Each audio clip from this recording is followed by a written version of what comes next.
Hi, I'm Kenny Bruce. Welcome to today's Scene Daily webcast.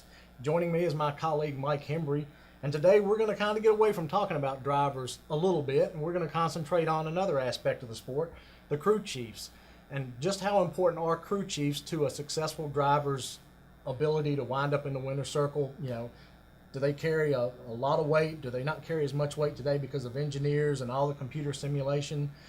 Mike, your take on that? I mean, are they as important today as they were, say, 10 or 20 years ago? Oh, I think vastly more important, and I think not necessarily because of their mechanical knowledge, but because of the management and leadership role they have to play.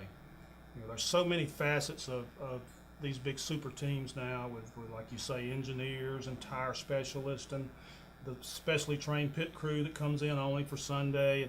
There's so many things to coordinate and so many things that can go wrong, and there's so much motivation needed. You have to have a strong person in that crew chief spot to put all that together. Chad Canals, obviously now the prime example of the guy who can do all that, has all his ducks in a row every week.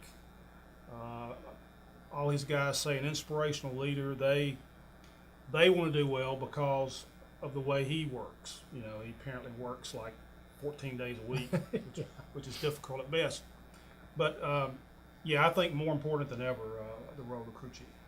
But tell me this then, if you can say Jimmy Johnson's success, a lot of it this year was due to Chad Canals, does that mean that drivers that didn't have success had problems with that crew chief driver relationship?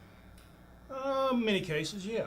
And when you look at Dale Earnhardt Jr., Tony Eury Jr., despite the fact they're cousins, their relationship has been, how can we best describe it? Rocky over the years. Unsettled. Yeah. Sometimes they're running parallel and their thoughts and motivations on the same line, and they win races and do great.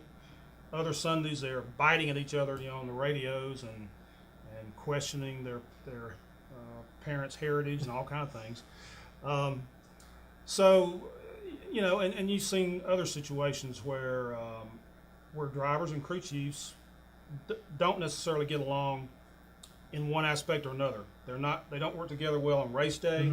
They don't agree on strategies. Are we going to change 2 tires or 4? No, I want to do 2. I want to do 4. Rawr. And there's yelling back and forth about that. And in other cases, they disagree on setups for practice. Little things like that. Right. So and a guy like Chad appears to have all those things lined up with Jimmy days before you get to a racetrack. They know what they're going to do in every situation. So again, I think that comes back to leadership and having your ducks in a row. Well, I'm going to have to, as much as I hate to, I'm going to have to agree with you on this one. Rats. From the standpoint of the crew chiefs, I feel are still important from the management standpoint and making everything is in place when the teams get to the track each weekend and what they do preparing for that race at the shop during the week. I think one of the things that has changed, and you have to admit, crew chiefs aren't as hands-on these days, and the setups and the different things that go into preparing the car, there are other people that are dedicated to doing different areas of the car, and it's the crew chief's role just to oversee that and to make sure that everybody's doing their job. I think if there's anything that you can say about it, it's maybe we want to change the title. Maybe crew chief isn't in the title that we want to use for those guys going forward. They're not a business manager, but I'm sure they're involved in that as well. Secretary of Racing. Yeah, that could be it.